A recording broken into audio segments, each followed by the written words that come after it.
Hello, everyone, and thank you for joining us for episode 163 of the MeepleCore Gaming Podcast. I'm your host, Tim Jennette, the Metal Meeple, and I'm joined by my co-hosts, George Breden, James Fitzgerald, and Brian Jennette.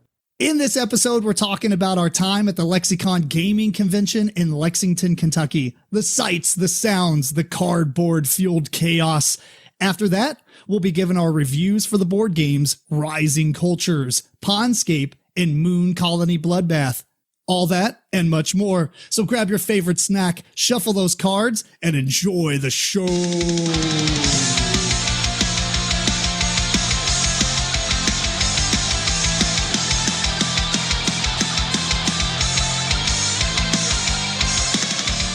We're going to begin this episode off by saying, if you could add one ridiculous rule to a sport, which rule would it be? And to which sport would you add it to? George, bring it.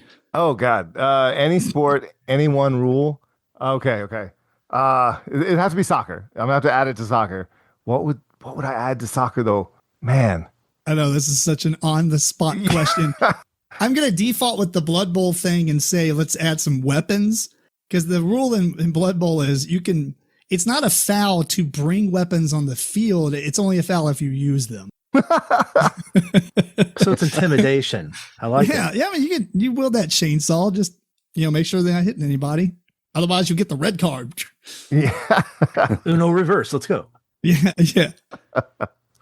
All right. Oh man. I'm gonna say basketball, and you have to wear skates. Skates are now the new rule. So you gotta skate around. I mean, I guess you could do some skateboards. It has the word skate. We've done it before. Skating basketball.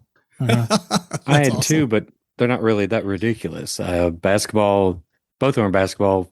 Anything shot behind the half court line is 4 points, and free throws you have to bounce it off the floor to get it in.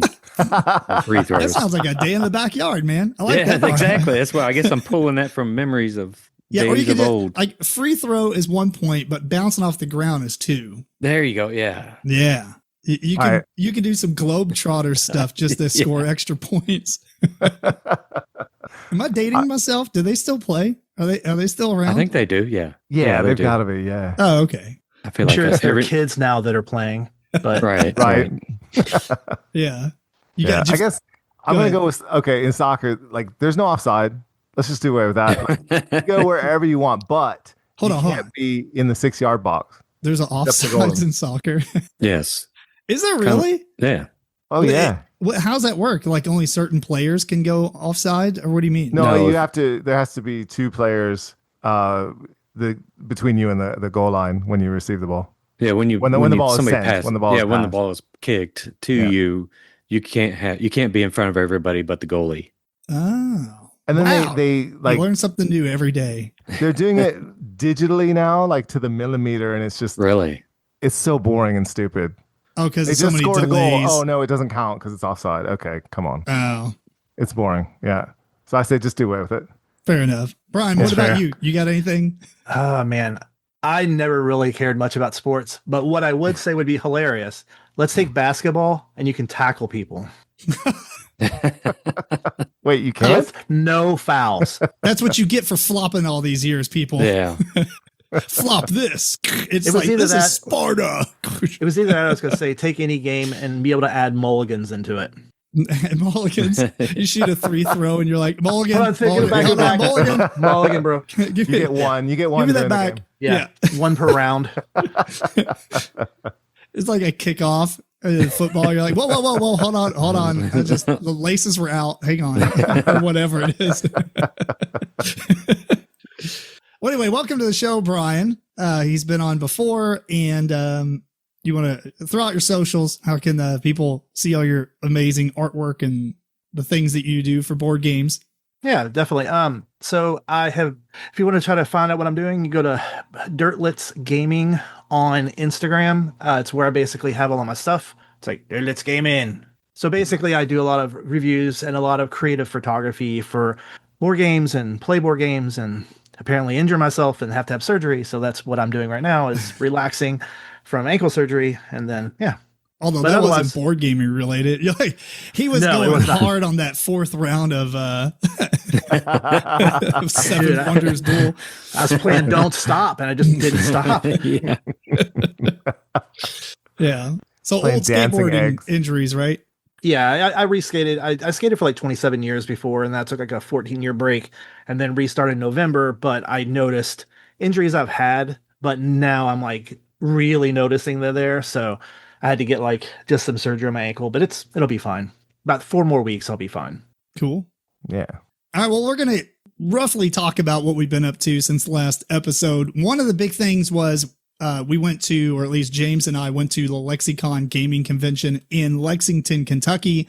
This is a convention that is yearly. It's been going on, I want to say, 2015 might have been the first. I can't remember, though. It's way before I started. So I think 2012, I think. Yeah, I think maybe I it was like was there around the 2012. 5th anniversary. Because I started attending the second year, missed the first year.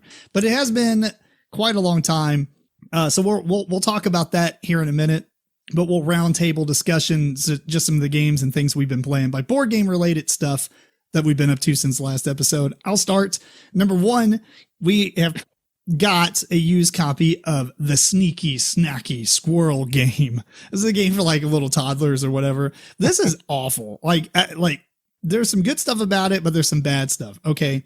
The game is just flick a spinner, and it's like LCR, right? Where you have these acorns that you're trying to gather onto your little log, and you need 5, and there's 5 different colors. So you need 1 of each color. So you flick the thing and it says, okay, you pick up a blue. Well, if you already have a blue, okay, cool. Your turn's done. If you flick it and it, says get 2 acorns, you get to pick the ones you want. So it's a lot of luck. However, the one thing I don't like is that it has like steal from another player. And it also has like, lose your turn. And also another one is lose your turn and dump all your acorns back into the tree box. And to me, it's like, it's really frustrating to play something like this with little kids because they may not like what's going on. And so it's really hard. And plus you don't want to teach them to steal. Like, here we go. Here's a board game. Let's talk about stealing. Yeah. But it does have like a really cool tweezer thing. That's a big squirrel. So that's pretty neat. We also played Rivages. I guess that was just kind of a bonus one I was talking about. But Rivages, I got at Goodwill as well, which is this little roll and write where you're exploring these little maps. That was a lot of fun. It's a flip and write. So you flip out these cards, and everybody has these cards. And what's neat is that all the cards are dry erase, and they have. Have you all played this at all? I'm familiar with it. Okay, well, Nope. You have 2 cards. Each one has like 2 or 3 things that you can do. Like either do all these things or, whatever. Like mark off all these square hexagons or mark off these symbols or whatever. And once you pick it, you cross it out. You mark them off on your map, and then you pass the cards to your left. So when the person gets them, now that option's gone. And if your card ever comes to you and it has all the options marked off, you get to erase it and then draw a new card. So you got a fresh one to start with. But you're like exploring the maps. They kind of look similar to, I can't remember that merchants, that roll and write, the merchants of the, Well, anyway, doesn't matter. You got these little maps and you're marking off different hexes, and they're just different colors, right? But if you mark off both ships, you can move on to another map, but you leave it behind, right? So if you want to collect everything you can before you mark off the other ship, and the next board comes out in front of you. It is really neat. It's a really cool roll and write. I like it a lot.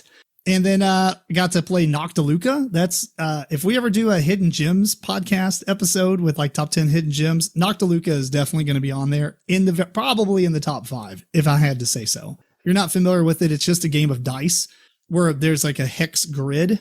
There's an inner ring and an outer ring of hexes, and the very center is like just a block. And you roll all these dice and you put them on all these spaces. And then on your turn, you take a pawn and put them on the outer edge of the board. And then you have 2 directions that you can choose. And then you choose a direction, you say a number, and you collect all the dice on all the hexes going away from your pawn. So like if you say 3 and you end up getting like 3 blue dice and 2 orange dice and 4 purple dice, that's a lot of dice. But you have these little bags in front of you. Noctiluca, I guess these are like little bioluminescent things in the water, and you collect them in these little bags like goldfish. But anyway, the bags have so many spaces on them, and you're putting the dice on there. And if you complete the bag, then you flip it over and you get points or whatever. But here's the cool thing.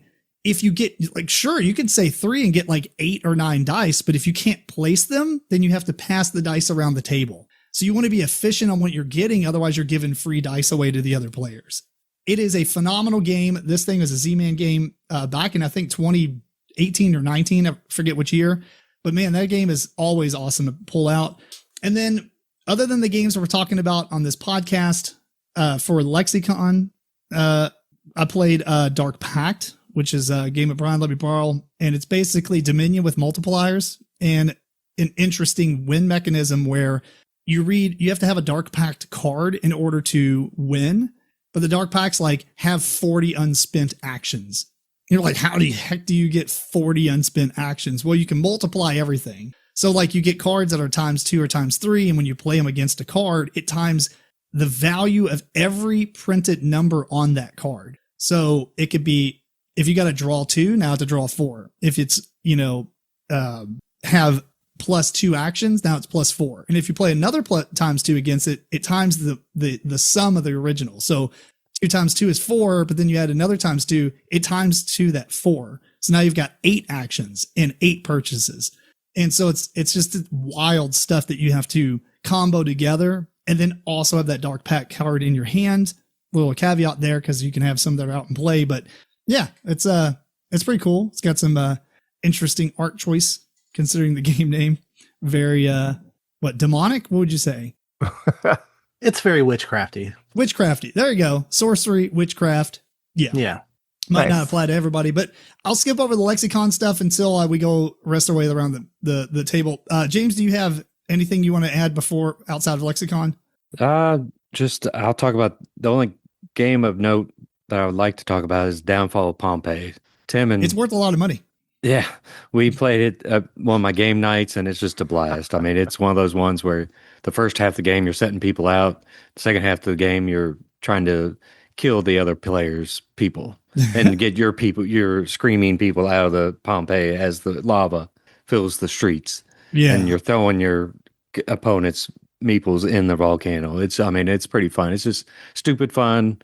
Had a good time. I was thinking I've played this before, and I looked it up, and Tim and Eric and I played it on tabletop. I don't know if George was part of that or not, but I was not part of that. It was a long time ago. The game. I have years ago. I enjoy it. Yeah. I mean, it's a good game. You're just you're drawing cards, and you're trying to place your people out there at the beginning, and then just the randomness of the lava comes out, and you're strategically trying to pin in your opponent's people while you move your people towards the exits.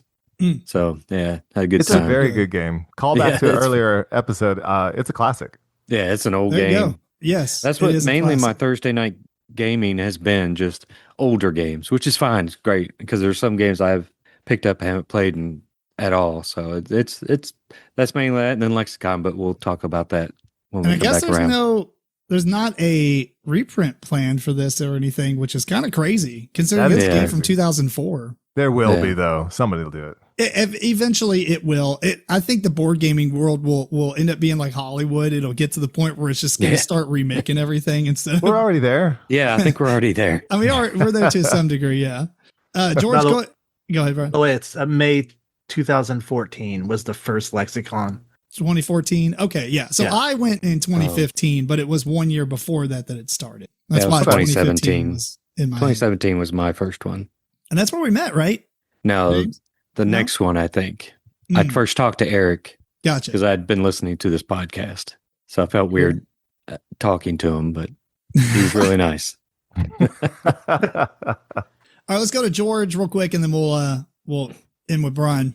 Okay, well, I have a shout out to another podcast because I appeared on the podcast Board Again Games. That is a podcast done by Chris High. And we were talking about Earthborn Rangers, and we went through a game of that together. And we also played Shadow Rift, two games that I am really enjoying. And I have always liked Shadow Rift. So that was a fun experience for me. The deck builder that's co-op? Yes. Okay. Yes, indeed.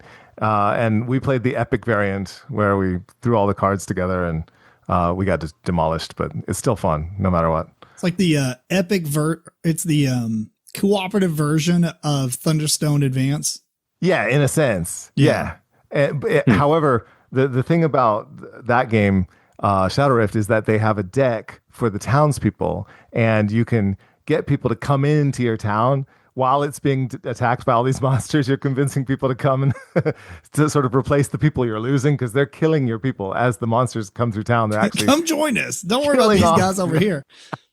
Yeah. So if you ever draw your town deck and you get all corpses because they've killed all your people off, then you lose the game. It's so much fun, and it just tells a story. And it feels really personal as the monsters come through and just wipe out certain town members. So I enjoy that aspect. And what I said in the podcast on Board Again Games is that I realized that it's like the game has it's playing itself, like it does things on its own, whereas in Earthborn Ranges the same thing happens, where you draw a challenge card when you do a test, and all these effects can happen, based on that. So there's that aspect to both games that I enjoy. It's interesting. So there's that. And then I played a classic game that is a reprint coming out from Capstone. They're going to do Goa once again. And that is a fantastic game. Are you guys familiar? I played it on BGA. I really need to play it in person because I despise it on BGA. So I'm familiar, but I never played it. It's an auction game, so that's a no for me, really, usually. It's almost always a no from me as well, and I really liked it. So I'm convinced it's a really good auction game if it's one that I like. And then I also played a prototype of a game, Viridia. I can't remember if I talked about this before. Did I talk about this last time? I feel like you did, but go ahead. I feel like I did too. But yeah, it's an interesting game where you're building up a city of the future, and that's also a theme that I wouldn't like, but this is a good one as well. So I'll leave it at that. I'm sure that one's got a lot more to come. But if you hear of Viridia coming up in the future, definitely check it out. Cool. All right, Brian, since you're the guest on the podcast, do you got anything you want to kind of highlight or anything else you want to talk about? The floor is yours. The floor is mine. It's really funny. I've been getting a lot of my Kickstarters in. Like there was a bunch of Kickstarters that I'd ordered and they've been taking forever, but now they're all hitting at the same time. So I'm like, what do I do? It's good and bad, because the coolest thing about Kickstarter is they get on a rotation. So you're like backing stuff, but you're constantly getting things in. Right. So if it all comes at once, then you're like, oh man, what do I do now? Yeah. Like I got like Haptopia and DNA. I got the new version of Trismegistus. I think I let you borrow my, the roll and write version, but I have that. Played, the quest line, of course, which I'll let you all played it as well. Yeah. So I got that back when I was at Gamma. I was all like under NDA and stuff. Did SETI with the space agencies, which is like basically if you have SETI, I don't think I'll play it again without it. It's basically prelude for SETI. We'll go into detail with that here in a few minutes. Me too. Yeah. So that's pretty good. That's what I was talking about. Yeah. Yeah. So we got that. I played Fliptoons finally, which I had not played. What'd you think? I really enjoyed it. So I'll have the sequel to it soon. And then wait, what? There's a sequel? Yeah, I didn't know that. Oh yeah. So there's a breaking news on MeepleCore. Tim, I don't know. You may have to double check. Let me get back to you after this. I'll cut this out if it. Okay, yeah, cut this part. So basically, when I was at Gamma, I had a discussion with Thunderworks. So we were talking through a bunch of the different games, and one of them was Questline, which their NDA broke, I think, on May 4th or something. And then Fliptoons 2, which is also going to be probably, I think it's next month is when it hits Kickstarter, I think. And then also I had to look, Stonespire Architects, their expansion comes out. It hits, I think, in June 1st, maybe. So it adds a bunch of new aspects to the game. It's really well done. So I actually didn't pick that one up. I just picked up the base game from them because I had not played it. So played that. Other games in playing, I played the There and Back Again, Roll and Write. Hang on. The one thing I'll say about Fliptoons, I've never seen a game that said, oh, this looks stupid, I'm done, and then actually play it and be like, oh man, I just ate my foot. Yeah. Dude, I was actually quite surprised how some of the cards it's a risk, because it's like one, I was like, oh, the one where you have to stack the other card or remove the other. It's like, It's a brilliantly done especially because Yeah. it's only six. I mean, it's really well done. Layers is pretty fun to rebuild your own dungeon, and I know it's from a kids table board game. So basically, you're building a little map on your side. Your opponent's doing That's the the other. 1v1 game, like each player is going against the other person's dungeon. Correct, and you're trying to get out of the dungeon, and there's like a win condition where you have to be like kill this many monsters or collect this many things. And you said the game is Lair, like Lair. Lair, or I think it has an Layers. S, right? Yeah, Yeah. Layers. I Yeah. thought you said Lair. Oh, sorry. So that's pretty good. I don't know. I'm looking around because there's so much stuff sitting around me, but and then we've been playing a lot of like Luthier, like we're talking, and then Galileo with the lunar expansion is really well done. Ah. And then Tim, when you stop over, I'll let you borrow this so you can play it and see what you think. Oh yeah, I don't know. Oh. Tom kind of pooped on it. Let's see if it's good. Yeah, I saw that. Yeah. He also did the same thing with Blood Colony. Which, by the so way, I'm actually really curious to see what you guys thought. For those who don't watch the video, because I don't even know this part goes on video ever. So that was Fantasy Realms, the Greek gods. We got to talk like we don't have video on, Brian. Yeah, that's right. Yeah. I'm sorry. But no, otherwise everything's good, man. Like just been doing some games here and there. Probably download a few different digital. Bellfire just came out on the Everdell app, so I think we're gonna play that. And yeah, otherwise waiting for my foot to heal so I can actually now do more reviews. He's like our news guy, Yeah, apparently. our board game news. Right? That was super interesting. Yeah. You know, the interesting thing is in my show notes, I have a whole section for news and it just keeps being blank because some of the problem is when you do a bi-weekly podcast and then you don't edit it for a week, you know, how awesome is that news? It's like, oh, coming out 3 days ago was Right. Right. But I mean, That's where it becomes tricky. It does. I mean, obviously talking about stuff that comes out at Gen Con or further is not a big deal because that's months away. So it doesn't matter how lazy I am. I've have to debate it. And if anybody's listening and they want to chime in and shoot an email off to MeepleCore@gmail.com, let me know your opinion. I've have to debate it because like, it's really hard for me to sit back and like edit all the videos and take all the sections of the games out. I'm really debating on just uploading the podcast in full to YouTube and just going from there. You know what I mean? Like, screw it. Well, there you go. If you want to watch our video part of it, it's all there. Yeah, And I've then seen maybe- people do that.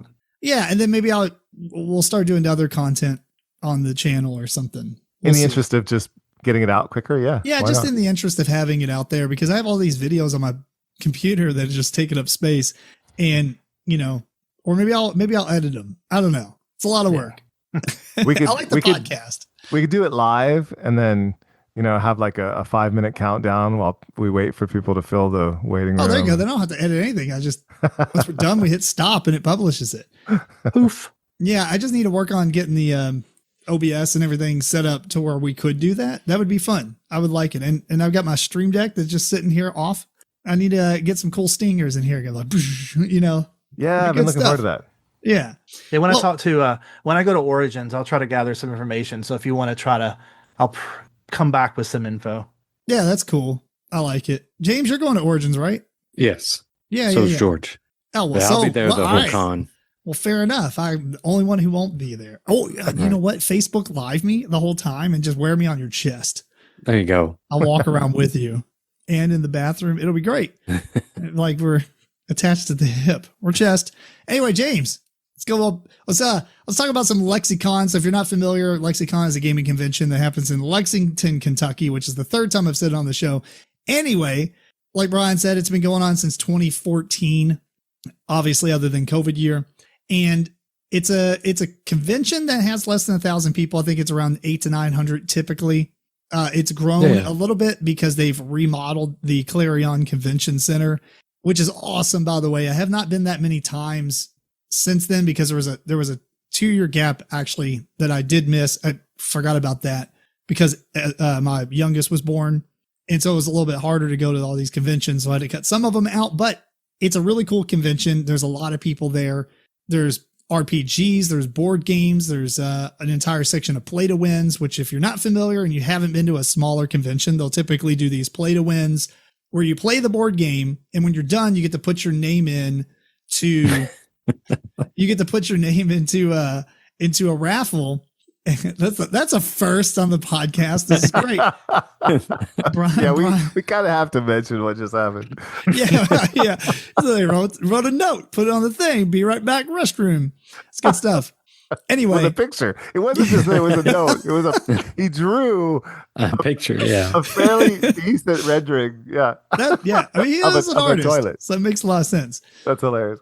I think he was trying to leave earlier because I saw him writing something, and I'm like, what is he trying to tell me? Maybe he just text me. Anyway, so I already forgot what I was talking about. Oh, it has like play to wins. So you play the game, you put your names in for a raffle, and you can win that game. So a lot of cool stuff at these conventions.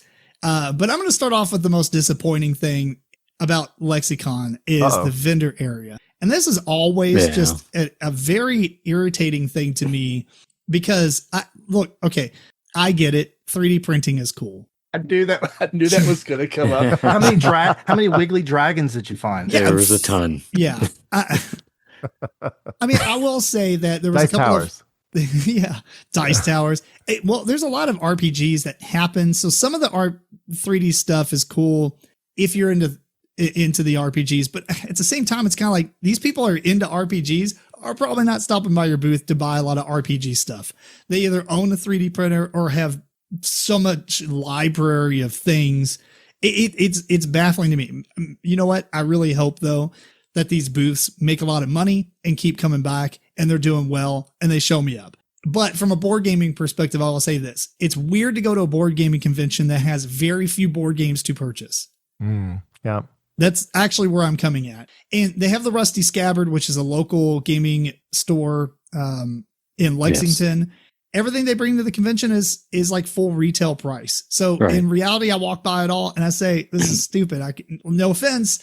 Like, I don't mind buying from my local FLGS if it's one that I attend, but the internet the internet exists and you can get things on Miniature Market or whatever.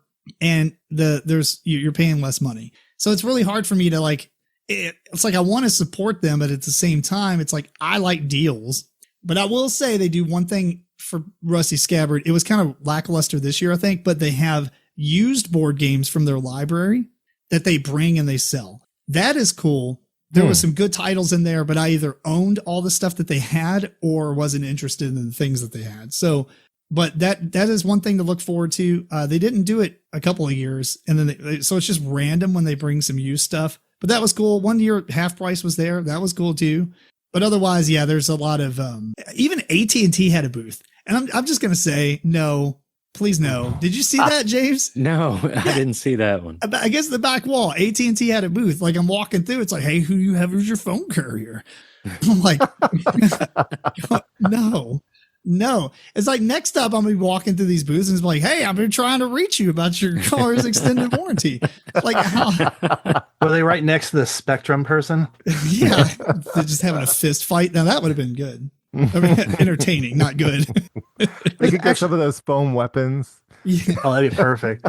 Actually, that wouldn't be too bad if they had the phone fighting tournaments for kids events and stuff, and they had a booth that was selling it all. Yeah, that stuff's great.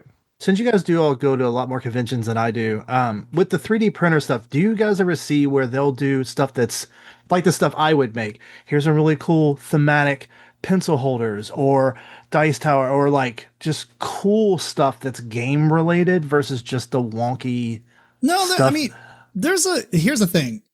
If you have kids, it dramatically changes the perspective on these 3D booths because they have like fidget spinners and they have fidget dice. Yeah.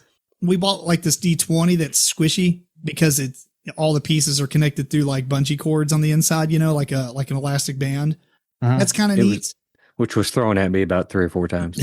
Ezra did chuck it at James a few times. Yeah. So they have a lot of cool stuff. They have like 3D printed whatever. I mean, it's just really everywhere. The weird thing is, which I kind of understand to some degree, they don't really have a lot of board game upgrade stuff. You feel like going to these places, but I mean, at the same time. There are a few that do. There are a few that I've seen that have that. Maybe not at Lexicon, but there are some that have definite board game upgrade pieces like, little campfires or little. Right, you know. because that stuff is all D&D related. What I mean is they don't have 3D printed money to replace stuff inside of Seven Wonders. Oh, You know what I mean? Like Yeah. something very specific. Like a Meeple source. Like a Meeple source, Yeah. but 3D printed things, which Right. I guess in some regard, it's, I mean, some of the stuff on Thingiverse is free to use. So it's not Right. a licensing issue, but at the same time, it's like how many copies of, these upgrade packs for a board game, a specific board game, would you carry in inventory to sell at a board game Right. convention? They almost have to be I very get it. neutral, because But I mean, Etsy sellers do that too, but they'll do some it's more neutral. This could work for a Yes. variety. Right. Like 3D Right. printed money or 3D printed resources like Catan resources you can actually use in any game. or if like it's stuff going to like be that. game of the year kind of stuff, like here is a whole 3D printed setup for Wingspan or something, Yes, right. Or Right. like anything for maybe the top 50 games. So anyway, or maybe not that many, but top. or not for all 50. I'm just saying like look at the top 50 games and kind of Okay. pick some that that Yeah. people might want to buy upgrades for, or very popular. Like this is not a very good example, but in Underwater Cities, the bidding tokens are just these cardboard things. They're stupid looking, but you can 3D print these like little submarines and things. And like I did that and they're awesome. That's super cool. Anyway, it's a long story to say that the vendor area. Now there was a coffee Yeah. vendor that was good. And there was some other vendors, and I'm not saying like they should change anything because I'm sure a lot of people there buy things from these vendors and they do well. And if they don't do well, it's very likely that vendor won't come back. So it kind of self-solves its own issue. But my biggest concern is it would be cool to have more than one booth that sells board games, Yes. or maybe two booths. So Yeah, of course. Yeah, I agree. Yeah. anyway, go ahead, James. Tell us some highlights of the con. I mean, just like talk about disappointment. I thought this was going to be yours, Tim, but just like Capcom and George there, we didn't play a game at all together at Capcom, George and I. We were there the whole con. Yeah, Tim yeah, is yeah. there for 2 days at Lexicon. We don't play a single game together. We sat That's next true. to each other a few times and talked a lot, but I ended up playing 16 games there. I mean, there was a lot of highlights. I finally got to play Nippon Zabatsu, their newest version of Nippon. Fantastic game. It's probably in the running for a top game of the Is that year like for me. Crowd Games or something? Crowd Games? I don't know. Keep going. I don't know what that was. Then I got to play. I mean, a lot of the games I got a lot of more heavy games than usual. I've got in Speakeasy, which that's become a thing now. We play Lacerda with one of our friends. We play Lacerda, and that one I played solo before, and it was kind of but 4-player Speakeasy was fantastic. Had a great time with that. Played I practiced this 100 times. Let's see if I can get it right. La Pâtissière Rococo. No, I just butchered that. It's the new version of Rococo. Instead of doing dress making, you're making pastries. Oh, that sounds cool. It's Oh, pretty much interesting. Rococo, but updated.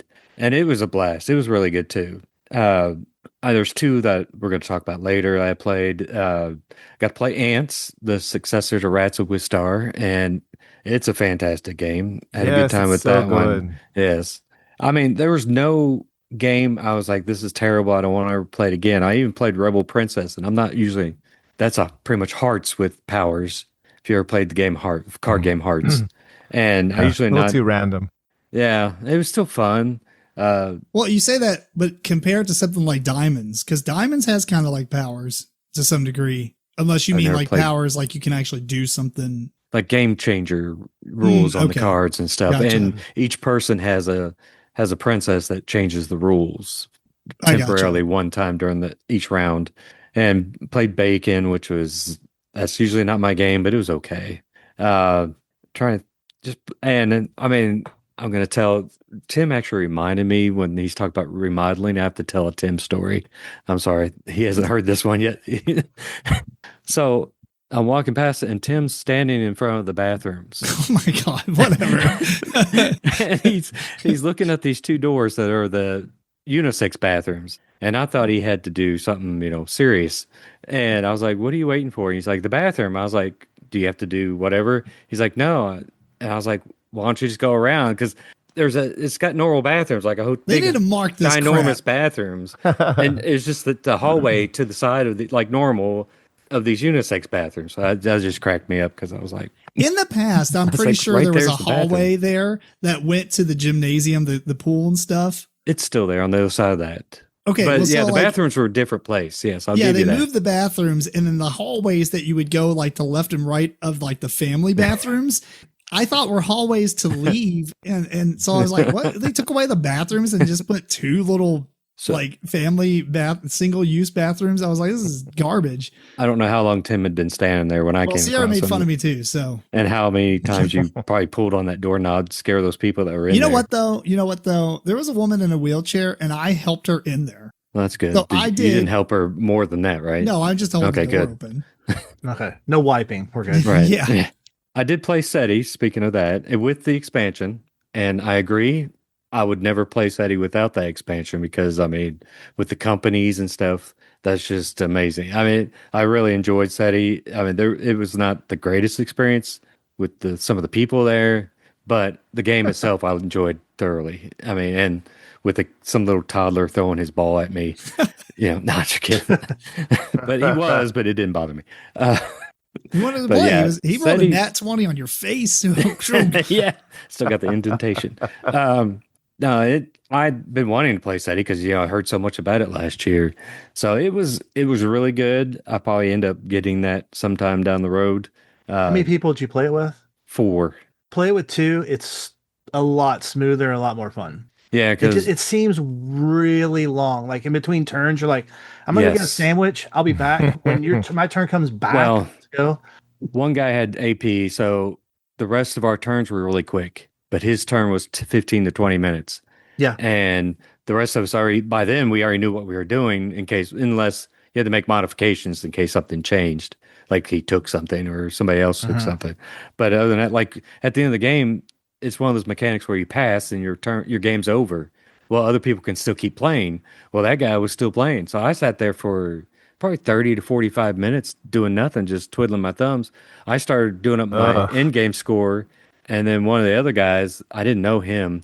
He got all mad that I had just said, well, my in-game scoring is this. He's like, oh, no, we're going to do it one at a time. I was like, what difference does it make? I was Nothing you're gonna do is gonna change what I'm doing. right. No, this was at the end of the game. I was like, I was just trying to save time and calculate my in-game score. And he was getting Right. mad that I didn't do it. There's 4 little wedges. Yep. You do 3 of the 4. But I had a card that let me do the 4th one too. So Gotcha. I just calculated all that. I mean, You were there's just like trying you to said, pass the nothing was going time. to change. Yeah. So I just calculated that and had my score. I was like 37 points more. And he was like, what are you doing? It's like, whatever. I was just dude. curious because we've only played it at 2 players, but it seems like it would be, unless people really know how to play and are quick, it's just going to drag on. Yes, it was extremely long, but I still enjoyed it because I like that theme. I like space theme like that, Agreed. and it was just with the aliens coming out. It was pretty cool trying to get their different things, and it's like I want to see other aliens, see how they work because there's only you They're all only get to pretty see different. 2 aliens each game. Yeah. And And yeah. they're all very different in the way that they function. Right. And like one of them was set collection, and the cards go off of what the symbols that are up there. I forgot what the other one's just area control of each line, which was pretty cool too. I mean, I liked it a lot, but it will definitely probably be it's on my to check out at Origins list, maybe to buy it there. I don't know. We'll see. I'm not sure yet. But yeah, I'll Gotcha. definitely get the expansion because I'm not going to play without that. I can't imagine it not playing with the corporations and the different start, like the prelude, like you said. That'd kind of take it down a notch for me if it was like that. Even Tom, I think, gave it a 10. So, and he doesn't usually give 10s on things. No, that's for sure. But yeah, I agree with Tim on the vendor, but I hardly ever go there. I went through the vendor thing twice. I was looking for somebody. I had sold a pollen to this lady, but later on I realized when I was showing it to somebody else, the rule book fell out. So I had the rule book and I felt bad. But I had a vague picture of her. So I was approaching these brunette women, and they were all looking at me weird. Finally, on Sunday, pollen. yeah, I was like, yeah, exactly. And one of them just thought I was, asking her out. I was like, no, I just want to give you the rule book if it was you. And I couldn't explain why. It's some things, what I was trying to remember, the characteristics, because Should have just I didn't walked want to around and tell held them. the rule book up in the air. No, I almost did it at Heads and Tails to have them announce it. But Sunday morning, she was standing right next to me as I was setting up Rising Cultures. And I was like, oh, that's her. And I asked her, she's like, yeah. But she was like, that would have been okay because I could watch the video. I was like, no, I feel bad. So I gave her, it was a weight off my shoulders finding her. But that was one of the things when I went through there and I saw the Wiggly Dragons and not with her, but at the retail people. And the other time was I went to Rusty Scabbard looking for a game, but they're, like you said, it's all MSRP and highly expensive. And I forget which game I was looking for and they didn't have it. So it didn't matter, but that's usually I go through there more. So this year I didn't because I played so many games and so many heavy games with our people and I just didn't have time to go through there. And like you said, it's not really 90% of it's not for me, that stuff. Especially, would you say a phone AT&T was there? I didn't notice that. Like I said, I just zoomed through there one time trying to look at people and see what they look like, see if it was this woman or not. But yeah, overall, I had a blast like usual. I mean, I did a lot of play to wins, but it almost feels like nowadays we could have our own MeepleCore con, just invite our friends, and it's pretty much the same thing. I mean, we do have a lot of people there, although they're missing a few. Trying to guilt Eric into coming. Eric, yeah. Everybody asks, well, where's Eric? Yeah. It's like, I don't know. He usually says he has something to do with his mother or something. Isn't he visiting his mother? And well, we won't go details, personal details with it. He's got some stuff going on. But to add a couple more things to the Lexicon chat before we move on to the games. Number one, the flea market was really cool this year. In the past, sometimes they've had the flea market in like a side room, and it is demolishing to a flea market to not have foot traffic. But I feel like I did pretty well. Sold 21 games, did some trades. Wow. Yeah, I did. Not that I need to get rid of games. I mean, well, I'm getting rid of games that I don't care about. Sure. Yeah. We've all got large collections that we can cull. Yeah. And I'm like the worst salesman too, because somebody came up and I was like, hey, I'll tell you anything you want about any of these games, and I will persuade you the ones you should not buy. And they would laugh and they were like, what? And I was like, yeah, like you tell me what type of game you want to play and you like to play, but I'm not going to push games on you that you're not going to like. If you don't like co-ops, I'm not going to push this co-op to you type of deal. So a lot of people he's are the opposite of me then. Super. You're like, just, I'm like, hey, it's a great game, which most of them were, because I was just getting rid of them. They're like, let me look it up on BGG. He like slaps their phone out of their hand. No. I was even telling people looking at the guy next to me. I'm like, yeah, that's a great game, even though I've never seen the game before in my life. It's like, that's my favorite game. And I was trying to sell for him too. That was one disappointment. They sold us a table and gave us a half a table. That is kind of a disappointment. So if you want to come with a lot of stuff, you don't have a lot of room. With 30 something games. I sold about over 20 also. It's like a 6-foot table, but you get like 3. And they advertise it as a table. This is a $10 table. Couple more things real quick. Number one, they did have a brick in the in the play to wins, like literally a brick that you could check out, and that was it. And somebody won the brick, and it was just so funny. I mean, that was brilliant. I think, unfortunately, if they keep doing it, then it's just going to be kind of whatever. But it was a very brilliant thing to do just for the fun of it, very marketing wise or whatever. And at the very end, when they were announcing all the winners of the play to wins, they're like, teasing who won the brick the whole time. And then they finally announced it and like, would you like the brick or would you like Barcadia? And he's like, I'll take the brick. Yeah. I almost thought you said it was going to be the Catan bricks. Oh, no. That'd be cool. It was an actual brick. I think Craig, is it? Yeah, he said he just went in his backyard and got it. Originally, it was going to be a potato, but they didn't think that would last long. Valid. So the brick worked out really well. It was really funny. And he had the joke or something like it was a heavy game. Yeah. The heavy game. It was a great first player marker. Yeah. I mean, you just walk up to the table with the brick and you're like, I'm going to be first player and no one will argue with you. There was one game in the play to win that did not get to play that I really wanted to because we checked it out like last minute. And I was like, oh man. And that's Tamagotchi collections. Holy crap, this is great. Listen to this. A UFO full of Tamagotchi characters unexpectedly crash landed on Earth, and now it's time for you to help raise them. So fun. So fun. It has a 6.9. Well, anyway. Wow. I'm so old they had to explain to me what that was. We did. Oh, that's funny. And this isn't really a secret or anything, but just for everybody who's listening for the future, I have been working with Chris and Laura from Lexicon, and they're going to give us a table for River City Con in Louisville, Kentucky. This is in January. We'll talk more about it as the year goes on, but the idea is we're going to have a table in a high foot traffic area, set up the podcast, probably do like 2 hours or so, and then have a seat that anybody can walk up and sit with us for 15 minutes. And it's going to be a free form episode. And I think that's going to be fun. Maybe we'll have like some list of questions, obviously con related as well, but, or like things that help somebody come in and like kind of have like an icebreaker and talk about something. We'll theme the episode around the people that come to our table. We'll have somebody there who can forcefully move people to our table if we need to. I'm just kidding. That's a joke.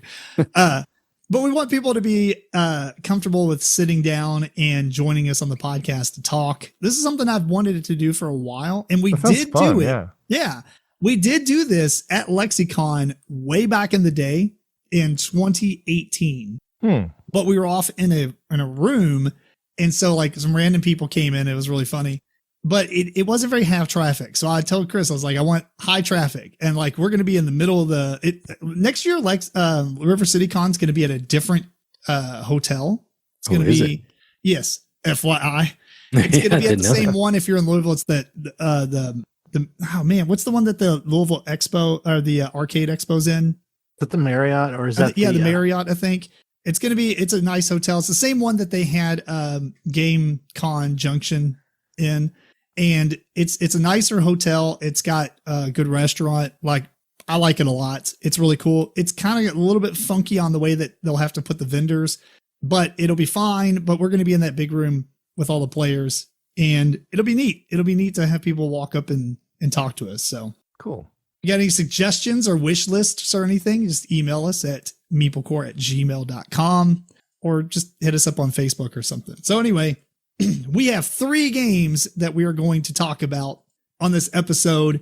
And the first one that we're going to talk about is Rising Culture. Yeah, I know. I need like a stinger here. Right? I need to get my like Stream Deck going.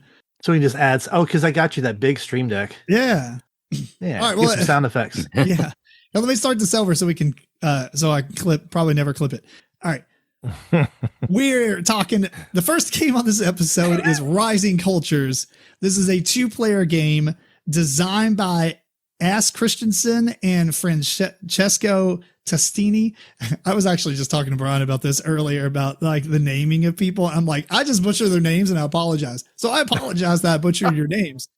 This is a Hutchie release through Capstone in the US. And basically this is a game where there are 4 different nations. Each player will pick one nation. You get a deck of cards and this little board here. And basically you will shuffle these province cards and you will put 7 of those out in the middle between you. And the idea is you're trying to get as many victory points over 7 rounds. So each round you're going to be drawing 4 cards. We're not going to go like super details into the rules, by the way, just going to give a real quick overview and then we'll talk about what we think about the game. So each player will choose a fact or a nation. So maybe you're Egypt and they're Persia or whatever. And you will have a deck of cards. You'll shuffle those. You put out the 7 provinces and then you draw 4 cards each. On your turn, you're going to play 3 of these cards and the 4th one will go back onto your deck. Each time it's your turn, you alternate turns. On your turn, you can choose a card and you do one of a few different actions with it. You can basically discard it if you want to get 2 gold, or you can play it below your board, in which it gives these revenue or resource streams. The reason it's called that is because when you build a card, which is another action, you don't have to spend the resources to build it. You just have to meet the threshold. So if this card requires 3 wood and 2 brick, you have to have 3 wood and 2 brick worth of resources in your stream to be able to do it, but you don't get rid of anything. Now, with that being said, when you build something, you can progress your civilization by taking the bottom or the last played resource card and flipping it face down on the left of your player board. And it will unlock special abilities, or it'll give you one-time use things, and which means you're going to lose some of those resources as you build stuff.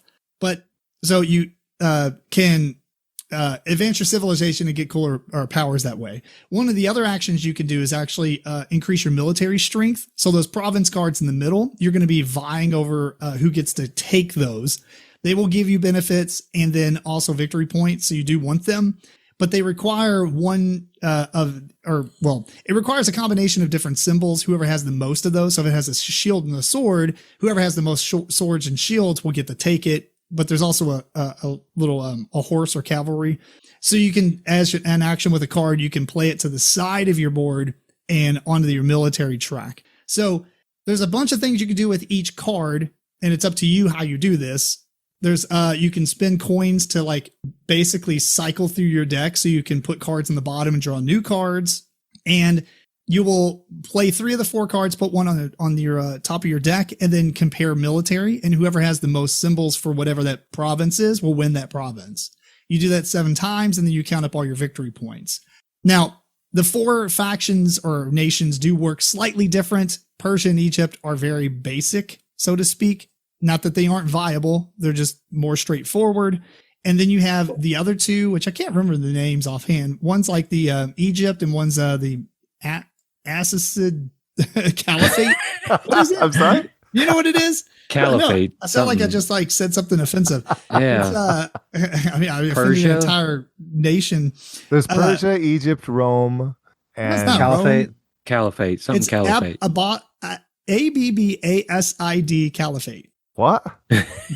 What? Oh, that's right, because it's got 2 words. Abbasid Caliphate. Egypt, Persia, and Rome. Anyway. Right. Well, hang on. While we're talking about how to say things, yeah, I've butchered this whole thing. Yeah, a quick clarification. You said the game was by, I think you said Hookchi. It's Hook. That's an exclamation point at the end. Oh yeah, you're right. It's just. Is that how you pronounce it? I always call it It's the hooch. German company Hook. You're man. I don't know how many times I've seen this name, and I swear my brain just sees an I or whatever. Well, Capstone Games distributes it. Yeah, in the there you United go. States. Look, I pronounced that right. That's right. They do. Yeah. Although I just said Capstone, I think. Oh, anyway, the point is these 4 factions work slightly different. Like I said, the first 2 work very straightforward. Egypt has a lot of these cards that you have to play. You play, but if you get the other half of it and you play it, it's going to give you like more victory points. They also have the Nile cards, and the way the Nile cards work are there's spots on there, and if you put coins on it, well, one spot's for you and one spot's for your opponent. And if you put coins on it, you can activate the power, but you can take your opponent's coins. So it's almost like you're paying each other to do cool stuff. Yeah. And then the last, the Caliphate, I'm just going to refer to them as AC. The AC nation has like these masterminds or whatever, their greatest minds or something. And those will, they come with like a specific green resource that allow you to play these other cards, and they're really powerful.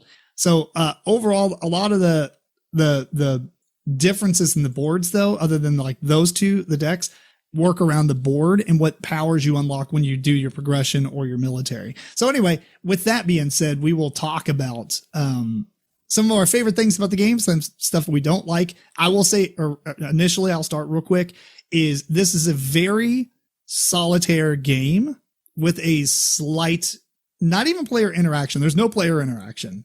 It is contesting over one card, and you don't even really need to win a single one of those to win the game. Right. Depends on your play style and what faction or nation you're playing. Yeah, that's true. Which may or may not be your cup of tea. Like if you like to just sit down and kind of do your own thing, like if you like to play Age of Empires where you just build and you don't have any fights, hey, this is in it for you. I mean, you could do that, maybe you like the combat. So, anyway, let's, James, throw us some hits and then we'll kind of bounce back and forth. What do you I don't think? know if I can say much about this one. Of the 3, this one's probably the least because I was playing it with some guy that asked to play it, and I was waiting for our friends to show up to play SETI. So I was like playing it, and halfway through they showed up with SETI, set it up, and were waiting for me. So I kindly told the guy, I was like, I'm a little hurried because they're waiting for me. And his turn was, he was like, oh, what am I gonna do? And just he kept thinking. I was like, oh, come on, guy. So, but I enjoyed it. I really want to play it again.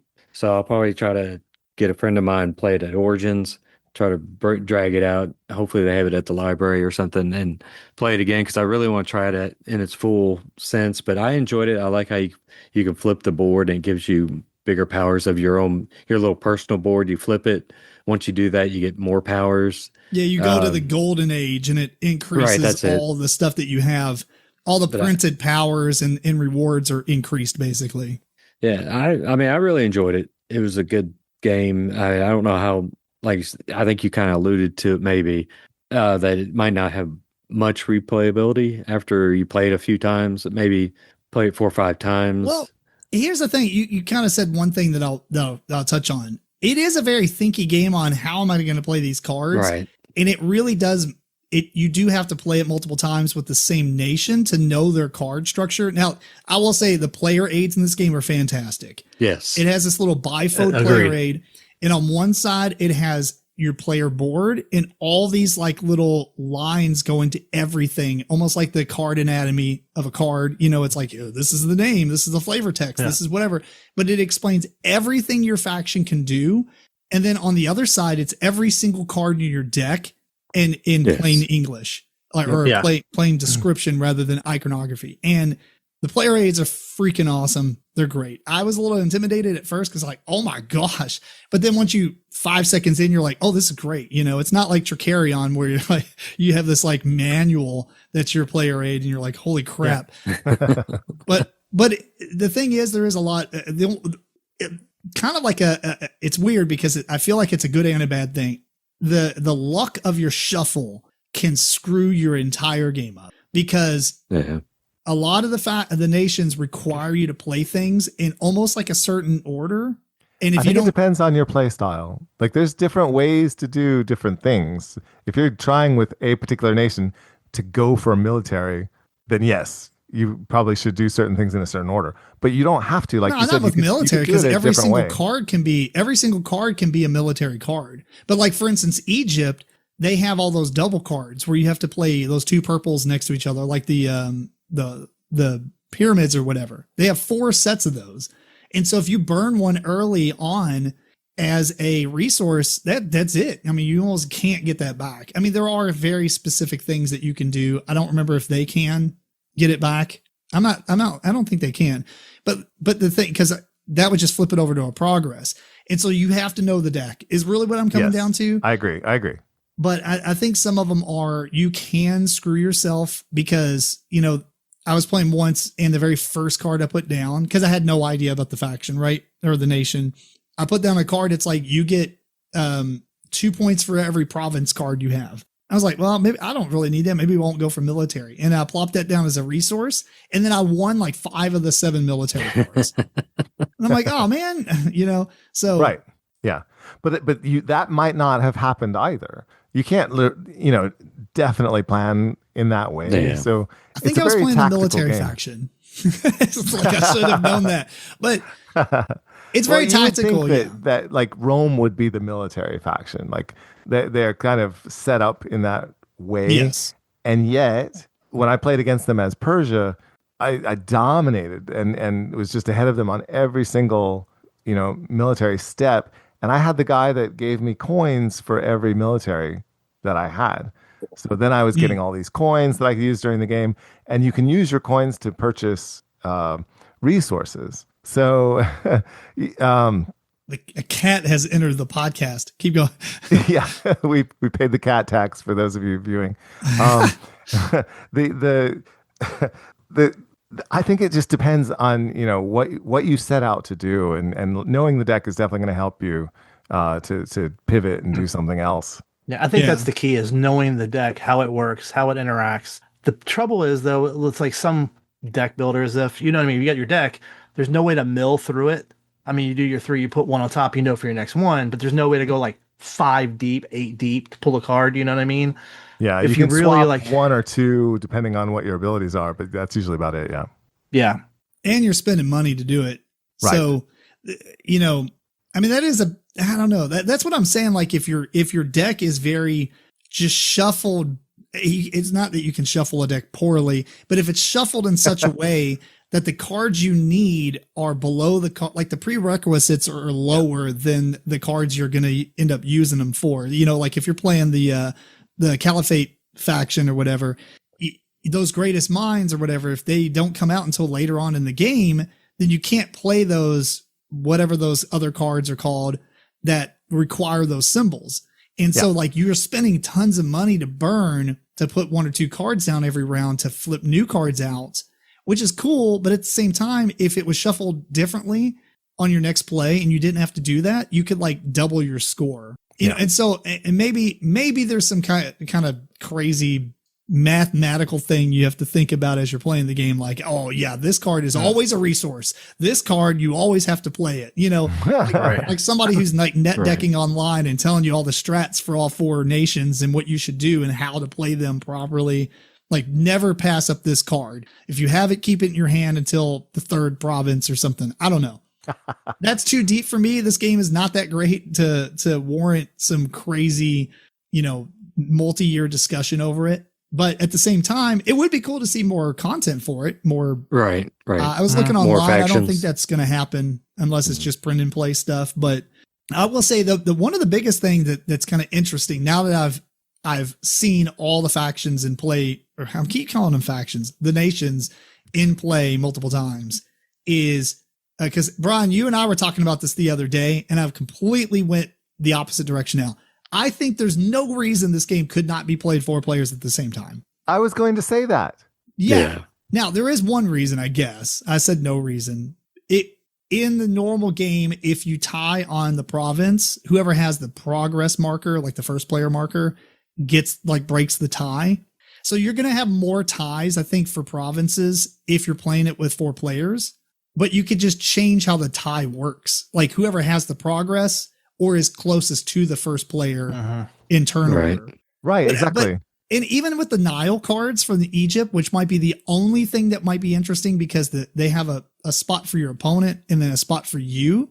First come, first serve, man. You can't take mine because I'm Egypt, but everybody else could play a coin on those things. Yeah. So I think that's easily done as well. And they have enough. They have enough of those province cards that you could make 2 rows of 7 at the same time, and 2 people get them. Ooh, right? yeah, So that's a good point. There's absolutely no reason not to play with 4 people. Yeah. Is I there agree. 14? Man. It's like 15. Yeah, maybe there is. If there's enough province cards to do that, that's fantastic. Yeah, There's first enough. place, second place. Yeah. Absolutely. Yeah, when we picked up the game at Gamma, and I played it, I think, once or twice, and that was one of the first things I thought of. I was like, there are some games that you play at one time and go, yeah, this is a 2-player game. It would take a lot to introduce more players. I did think it was a little odd that it was only for 2 players because it seems like it would be easily adaptable, even in its current state, with some caveats. Yeah, no, I agree. And I mean, I guess regardless, if you had 4 players and you wanted to play this, you could do 2v2, or not 2v2, but like 1v1 and 1v1. Or maybe you could do 2v2. Why not? And then just add up your military strength versus the middle card. You've got partners opposite each other, that kind of thing. Yeah, well, you probably didn't need to do that. But I will say that some of the factions in this game, or nations in this game, are harder than the other. Like the more advanced ones are harder to play than the basic ones. And I it feel states like it in the book, too. It does stay in this book, but it's almost like dramatic how different it is. Yeah. It is almost like playing the basic version of the game and the advanced version of the game. But they are fairly balanced, I think. It's just, if you're playing it against somebody who is skilled with the nation of the advanced ones, they probably will be better than the player who's playing like Rome or Persia. Now that is speculation because I've not played it enough to really hammer out those statistics, but I do feel like it's either Persia and Rome versus AC and Egypt is kind of what you should stick with for the while. And then eventually, if everybody knows all the faction or nations, you could probably mix and match them. But it just seems like if, or maybe it's a handicap. You play it with somebody new, you play Egypt or something, and they play Rome. Right. Yeah. Yeah, I will say, like, when we got the game and played it, one of the things I thought was really nice, like from an artwork standpoint, I think his name's like Stefan Stonberger or something. He's the one that did all the artwork for it. And I thought the artwork was really well done. Like, each one represents that historical feel and thematic identity for each one. So each deck kind of has its own look, which I thought was really well done. It feels authentic, which I think is sometimes lost in games like this.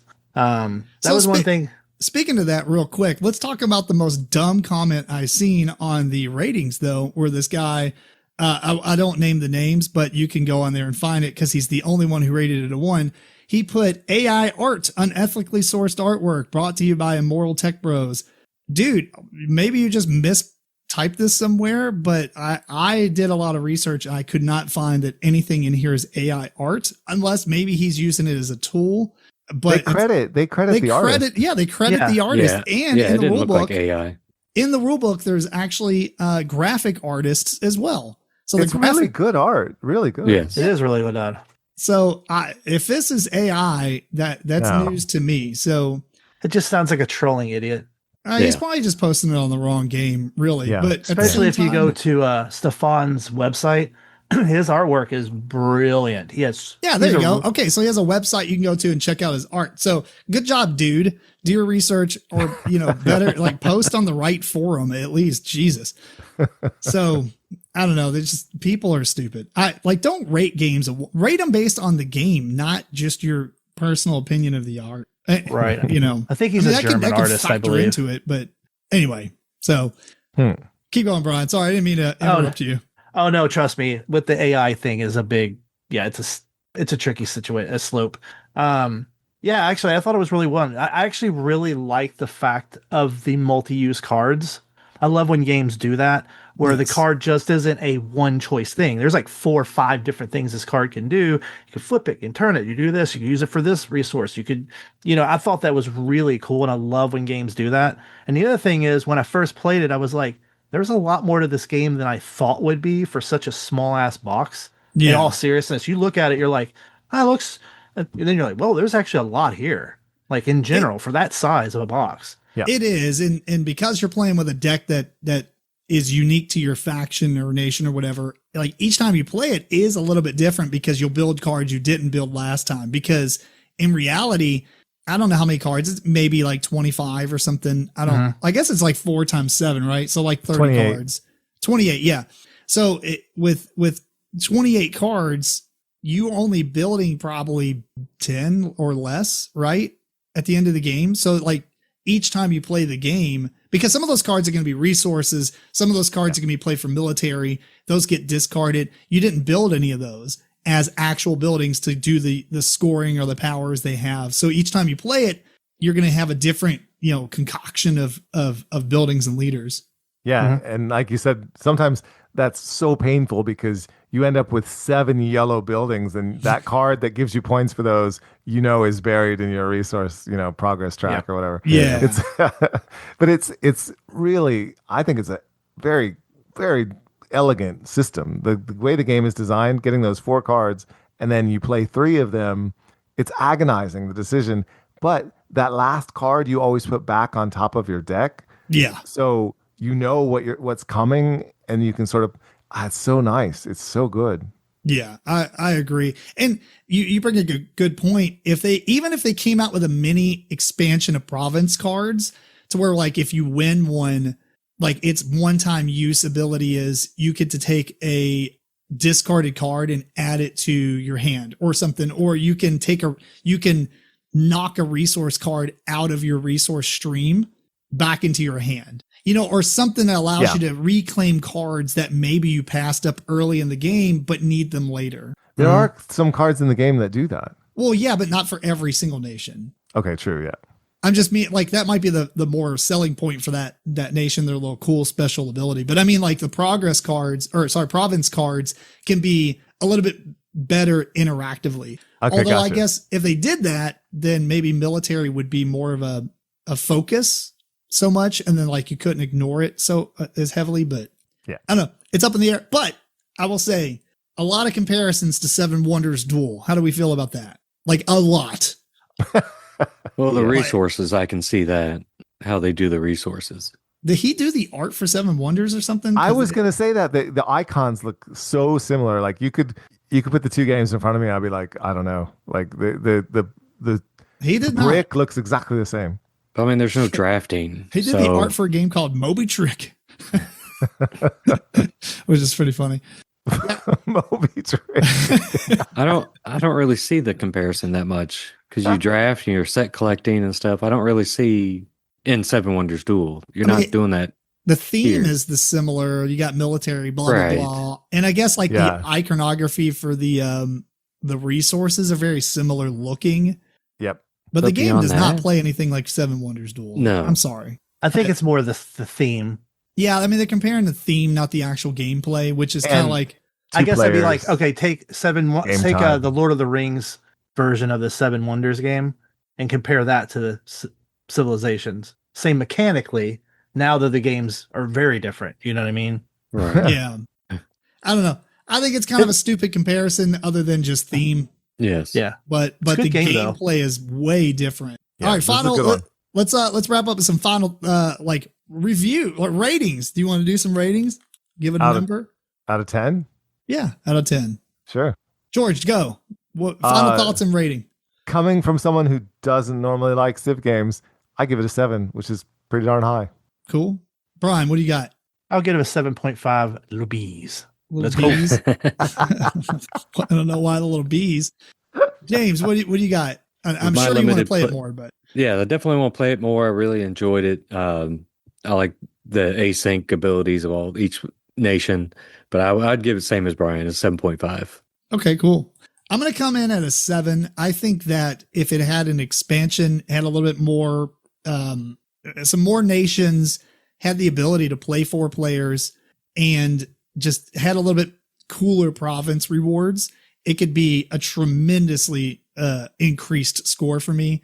But as it is, I think it's a 7. I think it's great. If I come across it, I'll probably buy it. But I recommend it to anybody who likes 2-player games for sure. I mean, this is a great 2-player game, So especially if you are against or turned away from like direct combat. Even in a 2-player game, this has like contested combat where you're like, well, I just happen to have more symbols than you. You know, you're not actually like sending out troops to fight other people. You're really just kind of doing your own thing. So it's like solitary multiplayer with a little bit of cross contesting, which is a pretty cool thing. But yeah, I'd really love to see this get an expansion. But as of right now, I'm going to stick with a 7. Anyway, that is Rising Cultures. All right, next up on this episode of the podcast, the next game we're talking about in this episode is another, this is a Capstone game, right? This is Correct. It is. Pondscape. This is a game by Capstone Games. It is designed by Tomasz Holek, the same designer as SETI, and what else did he do? Galileo Galilei. Yes. He also did Aquaria. Yep. And you can Great look up stuff. the rest on Board Game Geek. So anyway, And what's kind of cool though is he's only been around for 2 years. oh yeah, he's Wow. knocking He's- out the park. Oh yeah. So Pondscape is effectively a tableau game in which you're collecting these frogs and you're placing them out in a grid, a 3x5 grid, and you're trying to get the frogs of the same species next to each other. So at the end of the game, when everybody has a 5x3 grid created, you will score for every contiguous area of frog, and it's progressive scoring. So it's not like 2 points per, it's like, 2 points, then 2.5, 3 points, etc. So you want to have a lot of the same frog next to each other. But the problem is you don't immediately get their scoring. You have to unlock the ability to score them essentially because they have a requirement. For instance, one of them might say that you have to have no more than 3 species of frogs touching this frog, including this frog. So you want to limit where they're at and what they're touching. Or maybe you have to be next to a water card, another frog species, and maybe something else. So there's requirements that each species of frog has in order to actually score them. The way the game plays though is pretty simple. In the middle of the table, there's going to be a selection of cards. There's 3 of them. And above that, you're going to have trying to find a picture for the video. But in front of that, you're going to have these little jumping pad things that show how far the jumping frog's going to move when you draft that card. So if you take the card in front of the 2, the little jumping frog guy is going to move around these 5 other cards that many spaces. All that dictates is when you do a special ability on one of the cards, when you play a frog, sometimes it will let you move the hopping frog or whatever, the jumping frog, and it will allow you to tuck cards underneath your at the bottom of your like tableau of cards. You have these 5 bugs, and it lets you tuck cards underneath of them. And basically that's multiplier scoring at the end of the game. So if you have like 3 cards underneath the spider, for every spider icon that shows up on your cards later on or at the end of the game, you're going to get that many points. So it's another way to get points basically. And then after you take a card and you play a card, and by the way, when you play a card, it can go face up or face down. If it's face up, it's a frog. If it's face down, it's a pond or water card. And those are going to have possibly special abilities like draw cards, or maybe the thing I was talking about, move the hoppy dude around and tuck some cards. Some of these pond cards give you straight victory points, but you also need to put some of these face down in order to unlock the scoring of some of the species that you're playing. So I think that's mostly it. As you play the game, you just keep getting more cards, and it's going to end up being a 5x3 grid. And then you do all your scoring, and whoever has the most points is the winner. So, Brian, you want to start? Give us some cool things. Or not so cool thing. Maybe hit the game. I don't know. Actually, we actually got, this is another game we got when we were at Capstone, or we're at Gamma. And what I thought first thing that kind of struck me was how small the game is, like just the box. I really appreciated the card size. There's a lot of times where you're playing like a 3 or 4 player game, especially with tableau builders, and you're just like, how big does my table actually need to be to play this? At least this one, even in its with glory, it is literally, you could adapt it to any table whatsoever. The artwork I thought was also good. It's done by the same guy who did all of the Lost Ruins of Arnak artwork. So you kind of see similarities in that bold, I actually style. Did not know that, but I would have never drawn that conclusion. It's like Yuri Kuris or something. His name's hard to pronounce, but he's the one that did all the Lost Ruins stuff. But no, it's really cool. Honestly, we had a lot of fun with it. I think most of our scores were like in the 97 to 120 range, I think, when we played. We found it really good to stack, basically go ham on one thing where you could stack like multipliers and then see if you can get 1 or 2 others. That's typically how we played it. I would say the only thing that we didn't like as much was how the jumping frog mechanic, where it has to go around and then underneath and then back around. So it basically does a loop around the card selections. Right. It doesn't go right to left, because the problem is when you hit the last one, if you jump around one, you essentially have the exact same options. So it seems odd that it doesn't go left to right, back and forth. Because then each round it would be different versus duplicating the same action twice. Yeah, because like whatever the last bug is, it's going to hit that once and then flip over on the bottom and hit it again. Correct. And so like the far ends always have double time on when they're in session. Right. Yeah. I wonder if they've taken that into account and there are fewer of those, in the game, it's harder to get spiders to score well. Right. Like the distribution among all the cards, like if there's less of those or more of those or whatever. Of which there's a lot of cards in this game. That was a the lot other of thing. cards. When we played it at 2, I think we did 3 games before we got through the deck. We literally didn't even shuffle because we were just curious, like how far could you go? Yeah. So in a 4-player game, you may not even go through the whole deck. You're not going to see certain kinds of frogs. And that's the trouble, is depending on how it's been shuffled, you may be trying to go for something. You're like, I don't know if it's in here. Yeah. There was a note that I had about that.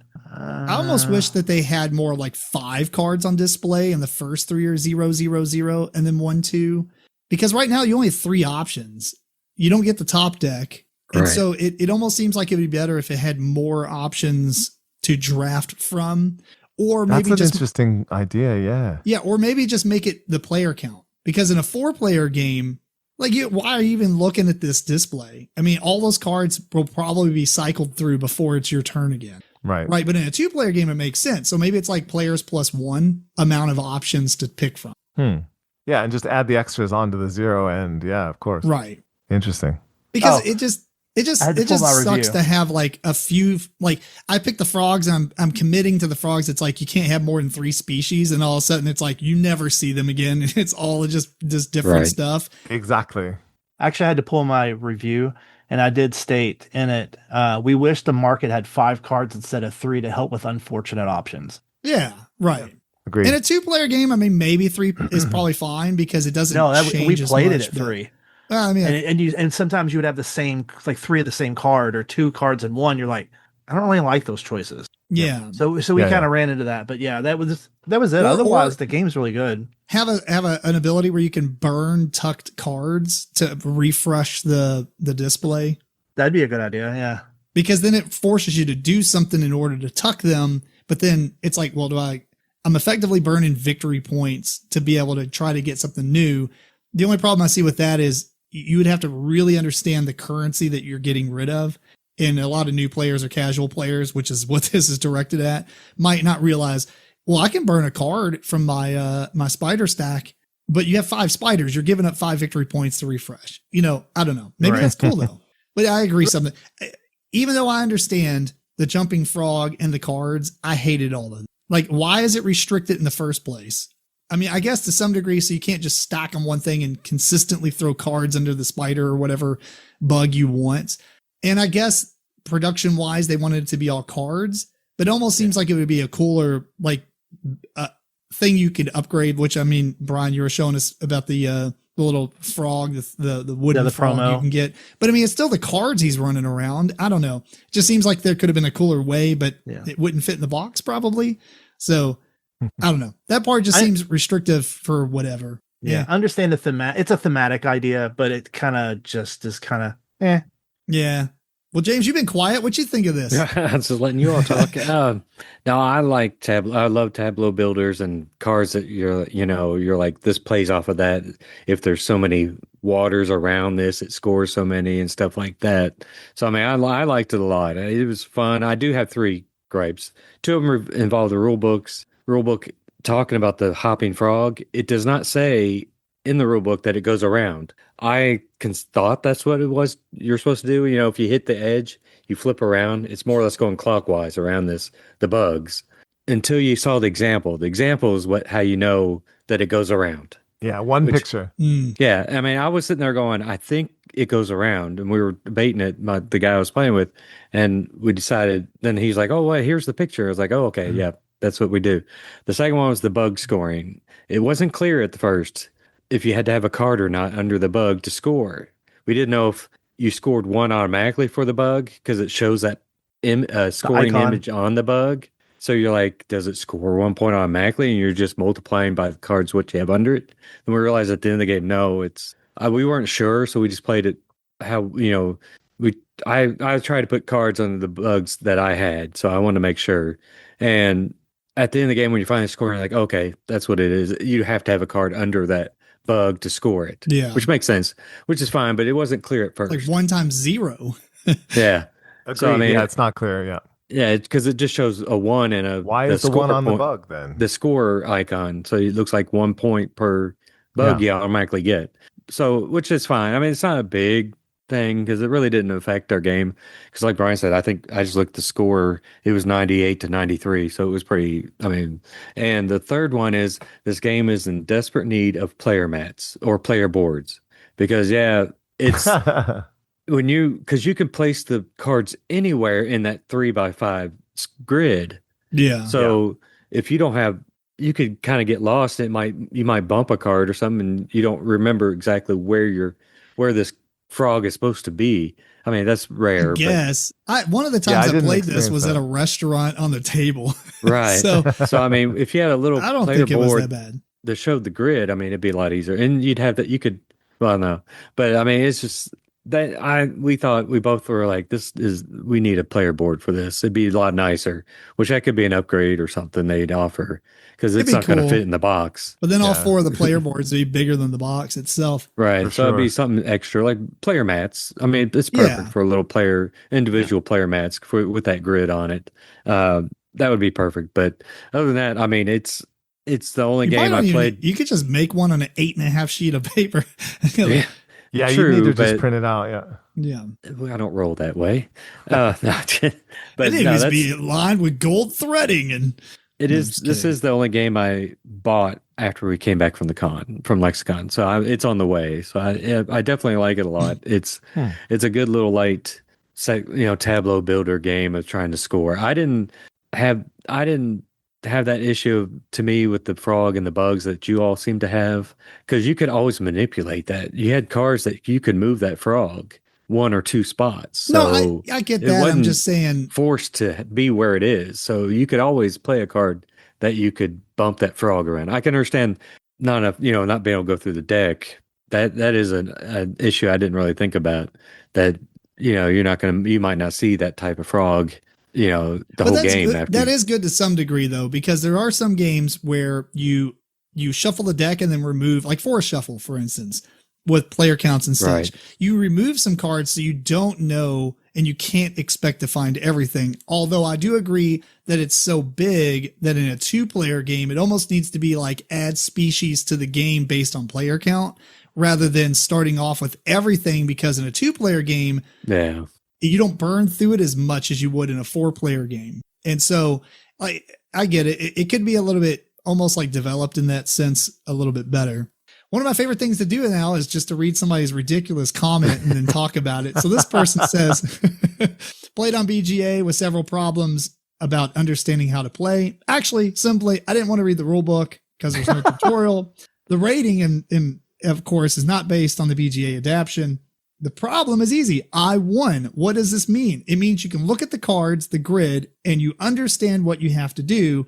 In such, it means that this game offers nothing new. Another card placement game with combos, groups that create the chances to play cards face up or face down. I can't accept that in 2026, this kind of game is still being published. People complain about I don't even know, bulimic presence of many useless games. This is one of those games that shouldn't exist. Easy. Well, that was the most elitist thing I've read today.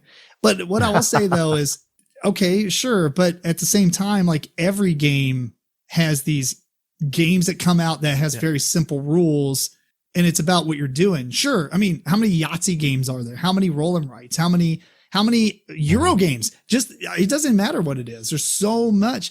And what I think the one good and bad thing, it's the same point here, is this game has all the frogs score the same way. You just have to get them to score, right? Which I like, but I also don't like, because I like games like, to compare this to something that's adjacent to it, or not adjacent, but very similar, is a game called Ecosystem Savannah. It's another game that uses effectively the same card size, and you're building, I think, a 5x5 grid in that one. Maybe it's 5x4.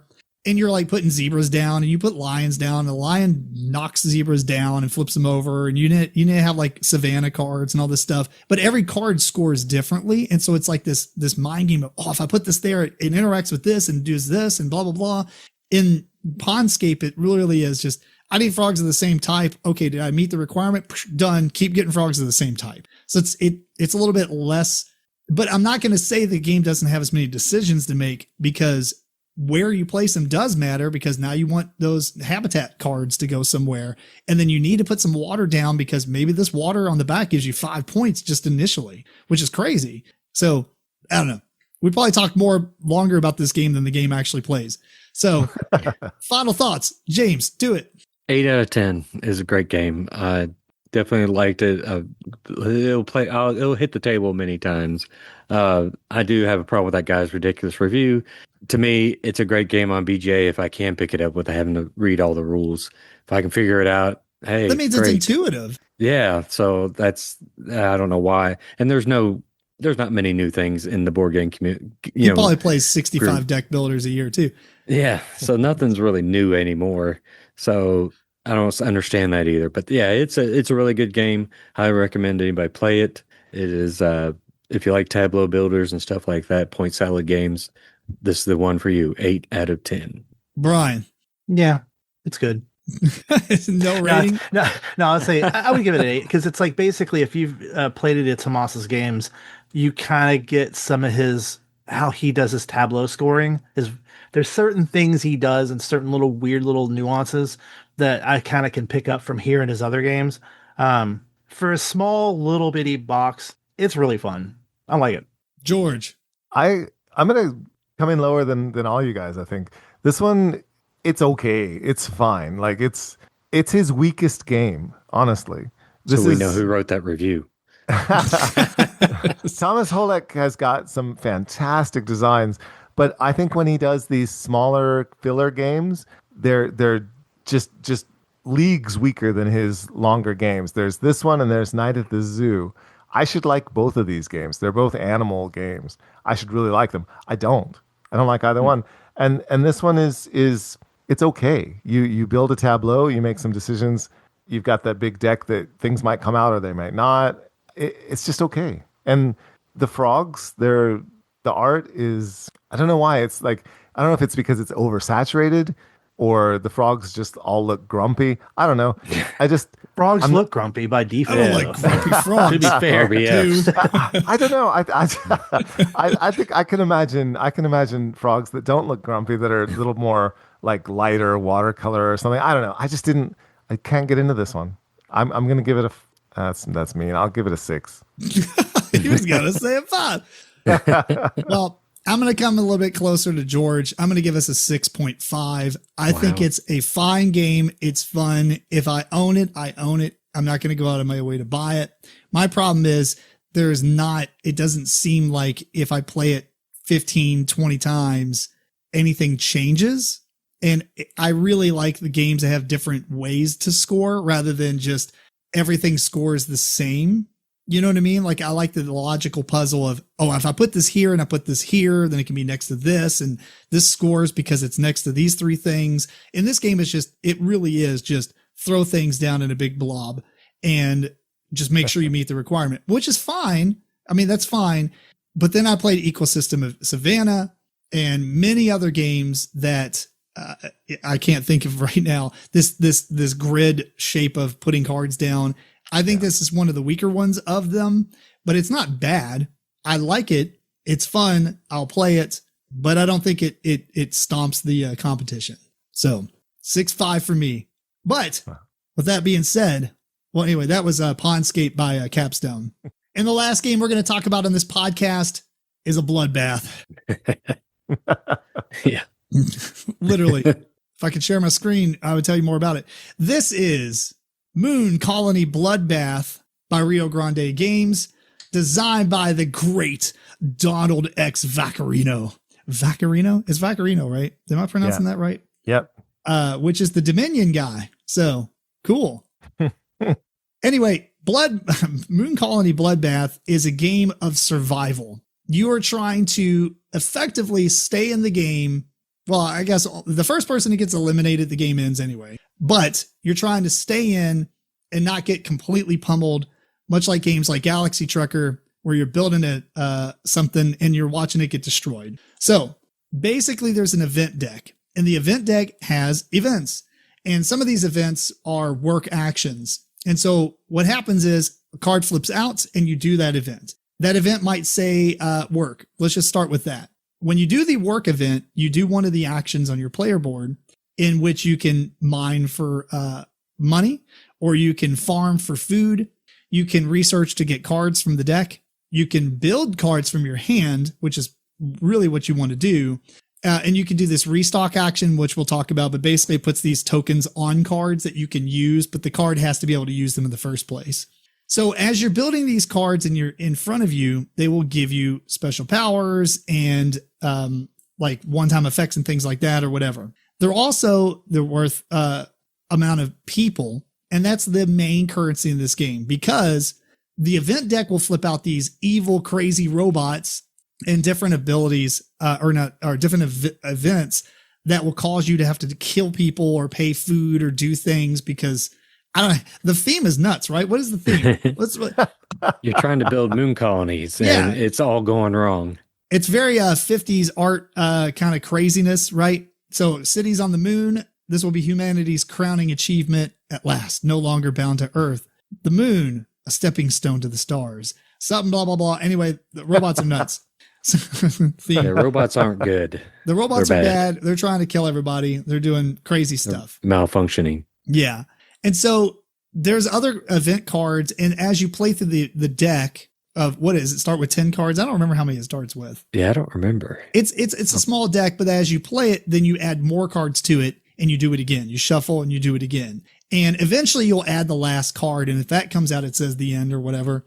And then whoever has the most people is the winner. But more than likely what's going to happen is a player is going to be eliminated. So if you have to kill off so many people and you don't have the people tokens to eliminate, you can destroy your buildings and claim the amount of people that they're worth at the top right.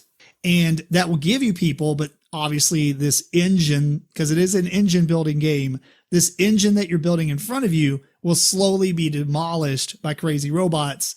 And when somebody cannot pay people and they are eliminated, the game ends. And then whoever has the most people left is the winner. If there's anything else, James, if you want to kind of chime in with some things, or we can just talk about it as we're talking about this game. But let's start with this. Brian, what do you think about this art, our resident artist here? So I was thinking about it. It's like, I like it, but I think it feels more 90s version of 1950s artwork or 80s. It's like they I know where they were going, but there's certain color palettes, certain ways they did it that feels more retro versus 1950s, if that makes sense from us. And I'm not the only person that's actually stated that too. I've found a lot of others that had the same challenge with the artwork. It's good, but it's sort of hybrid between the two, I think. Agreed. I have not actually played it, but I'm familiar with how it plays. I like that it's kind of like an engine building kind of game, which is kind of interesting. I was really curious to hear what your guys' thought were, especially once you get into that third round. Like it starts getting really crazy. Yeah. There's I mean, maximum 7 rounds because there's 13 event cards and 2 of them come out each round. So you want that 13th event card to come out because you win the game. And I'll jump in here. It's usually not a game I would like, and I bought it on a whim for some reason. I kept seeing reviews and everybody's talking great about it. And I played it solo a bunch of times, and it is very punishing. I never finished it. I mean, I always got killed off. All my people got killed off, and it was surprisingly fun.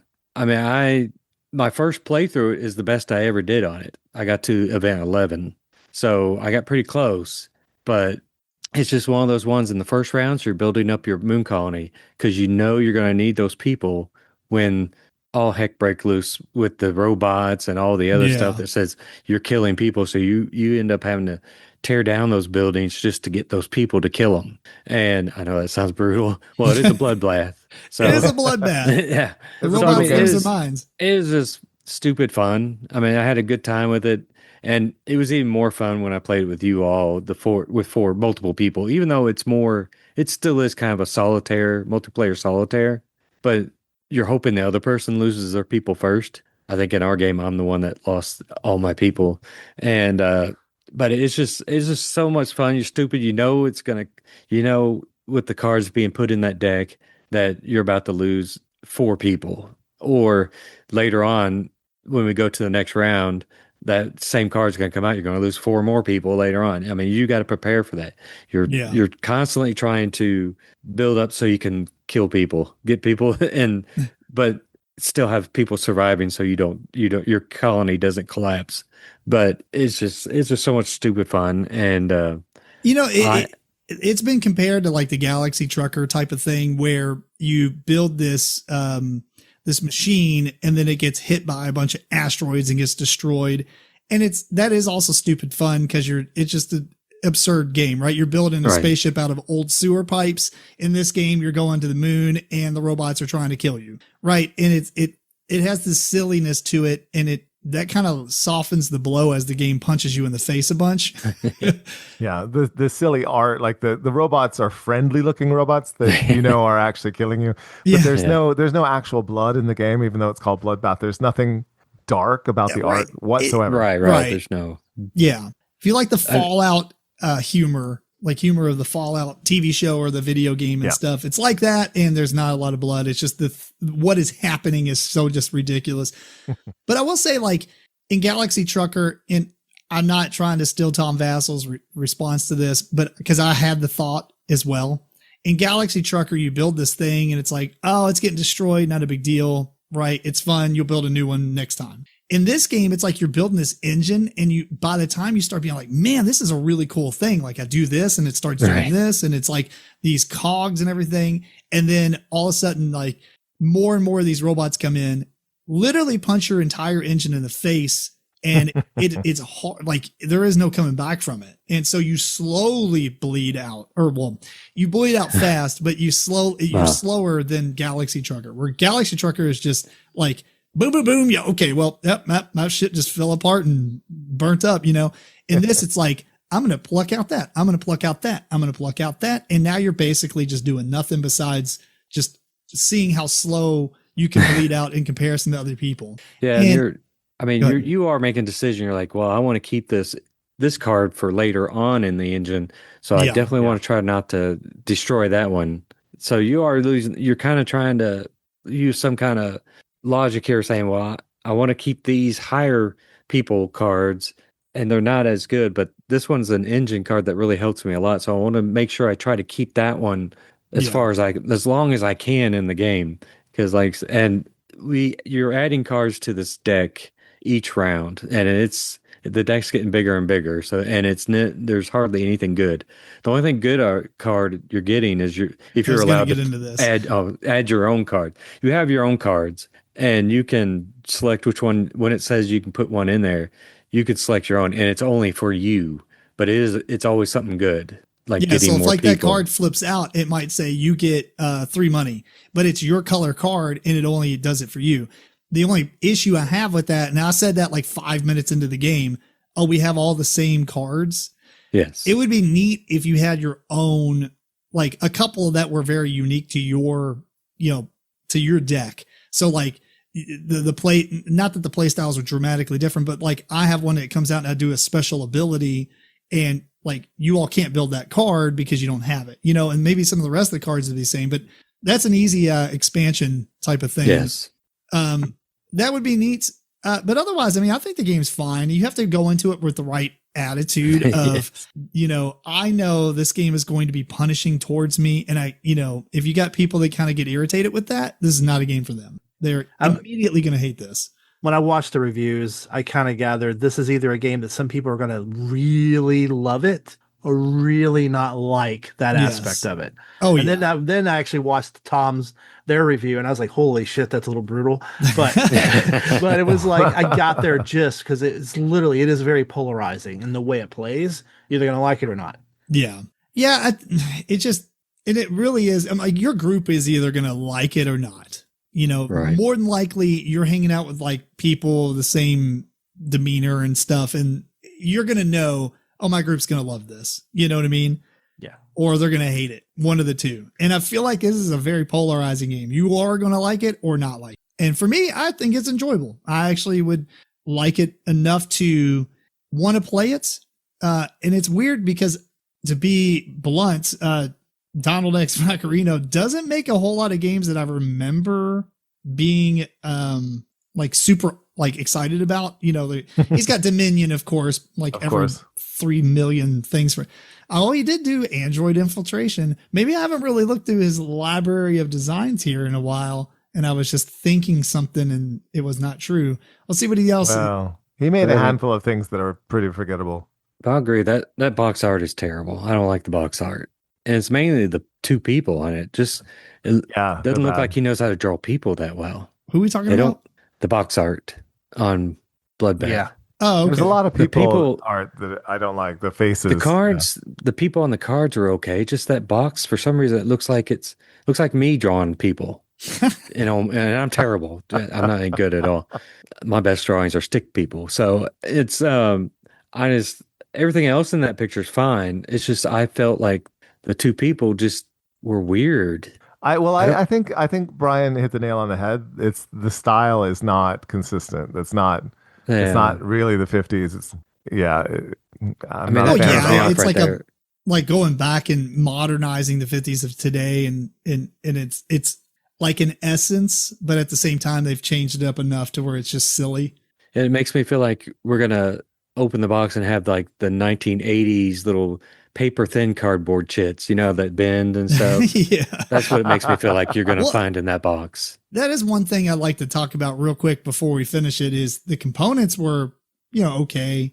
Yeah. I mean, they're okay. They're doable, I guess. I'm only laughing because of how rough Tom was with it. Made me laugh. He didn't watch quite, him, so he didn't quite he was like, it is terrible. I mean, he slammed it. But I was like, really? Even looking on, I was like, it didn't seem bad. Seems good. Seems like average. And the one big thing I'll point out is the player board is just stupid. I don't really like it. Fair. I think it's dumb. They have this like 4 pieces to the pie thing. So when a work action comes out, you take one of those green half like triangle things and you place it on the one. The next time the one action comes out, what's the point? It's just so you personally know that how many of the work cards have been played, because there's only 4. But here's the weird thing, and I feel like a lot of people get confused by this. They're adjacent to the actions. You're not placing it there to say, I'm going to do the farm action. Yeah. But people can get it confused that if they put the action marker down on 4, now they can't take the farm action again. But no, every work action, you can take the same action every single time. It's almost like drawing 4 cards. Why do you need these at all? There's no reason.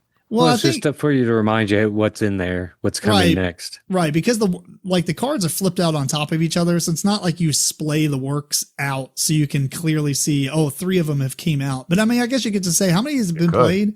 You could, yeah, I guess. But it reminds me a lot of Imperial Settlers, Empires of the North. It has that same type of thing, but it's slightly different, but it reminds me of that. But it, like you said, it is confusing because it took me a while at the beginning learning it.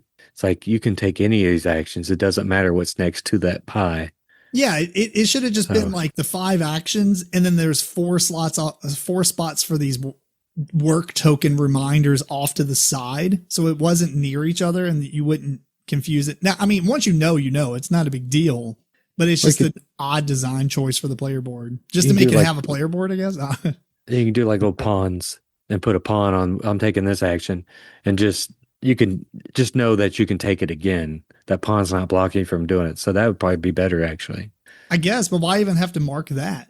Just so you know. Well, you definitely want to mark what you did. I mean, they could just have like a little action tracker next to the deck.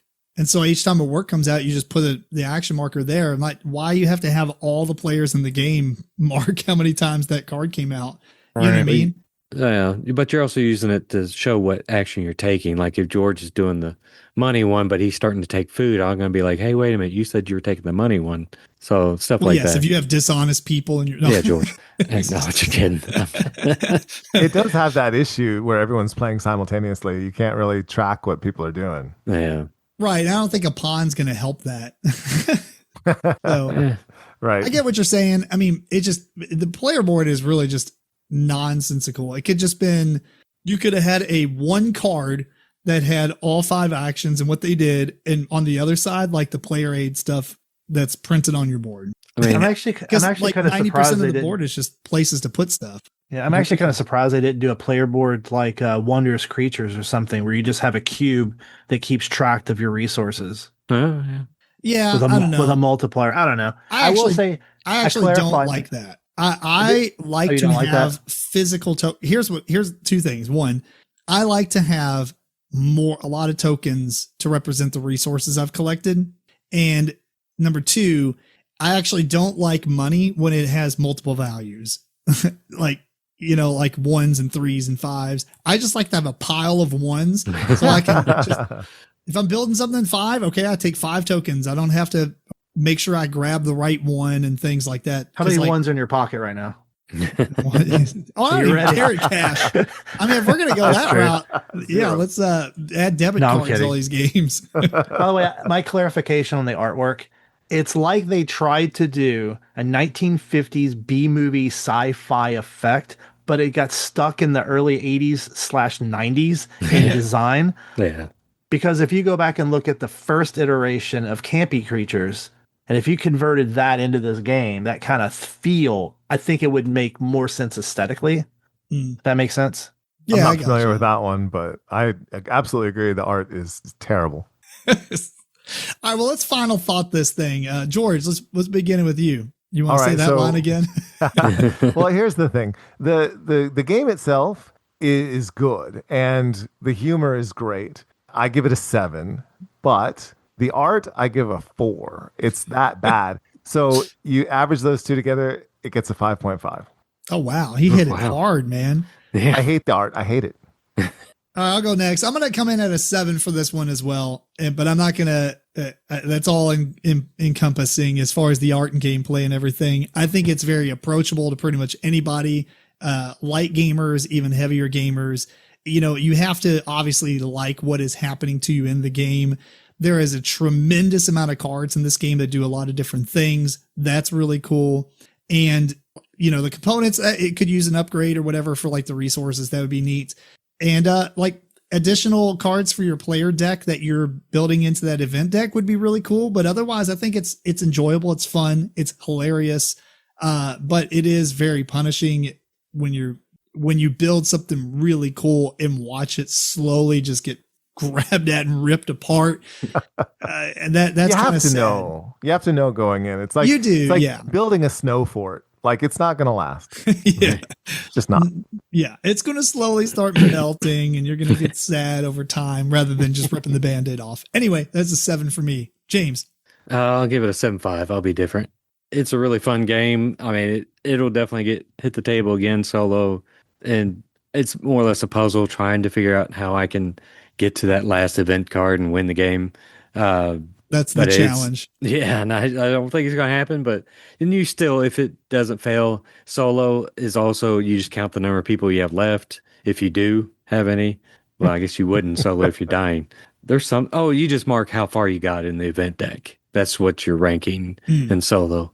And it's like I said, stupid fun. The humor is good there. I mean, it will get old where you're just ignoring it.